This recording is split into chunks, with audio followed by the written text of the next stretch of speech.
Nous sommes avec Fabrice Chalut de la série Vestiaire et il m'avouait justement qu'on commence cette interview qu'il s'est marié ici à Beausoleil. Oui, tout à fait, tout à fait. Donc l'anecdote exacte, c'est que Monsieur Spinelli m'a rappelé que j'ai eu 3 vies. Donc j'ai été employé à la ville comme cantonnier pendant ma période d'études, qu'il m'a marié avec la mère de mes enfants en 99 et que il me réinvite, moi et toute l'équipe de Vestiaire, à un festival qui est ensoleillé et magnifique. Alors, Vestiaire, c'est une série, évidemment, avant tout. C'est une série aussi sur le handicap. Comment est née l'envie de créer cette série ? Alors, nous, on a un peu triché. C'est qu'avec mon pote Ada Abdelli, nous sommes tous les deux handicapés et nous sommes tous deux nageurs dans un club à Marseille, le club Handisport Marseille, d'où est partie l'idée de cette série, de se dire, tiens, et si on racontait un peu la vie à l'intérieur d'un vestiaire handisport, puisque c'est un milieu que personne ne connaît, avec ses codes qui peuvent à certains moments paraître hilarants. Alors, passer du scénario, ensuite à l'image, il y a eu un décalage, on découvre des choses en tournant.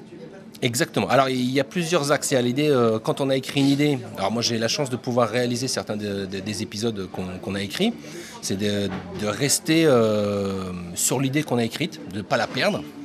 Et poussé par mes producteurs et par mon pote, par Ada, du coup j'interviens en tant qu'acteur. Et là c'est vraiment un autre univers et qui est assez déstabilisant, mais voilà, c'est vraiment un autre univers. Fabrice, cette série, c'est pas de tabou, c'est prétexte à la dérision ? Oui, tout.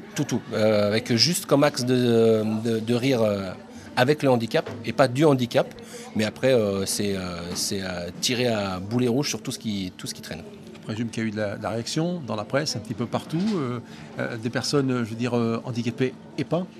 Oui, a priori, j'aimerais te dire que tout le monde nous a jeté des pierres pour nos provocations. Et en fait, non, on a plutôt eu un bon retour de tout ce qui est le milieu du handicap. Alors ça a été pris par cercle, le milieu du handisport qui s'y retrouvait, la famille des gens qui étaient dans le handisport qui s'y retrouvaient. Et puis peu à peu, on touche à l'universel parce qu'on a cette anecdote, c'est-à-dire quand tu es un mec et puis que tu veux séduire une fille, quand tu as un petit bras ou que t'es en béquille, c'est assez compliqué.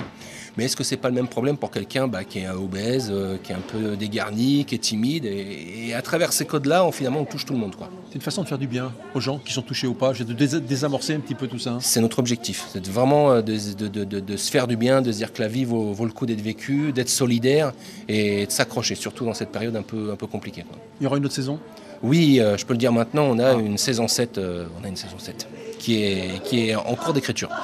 Merci. Merci à toi. Et à très vite. À très vite.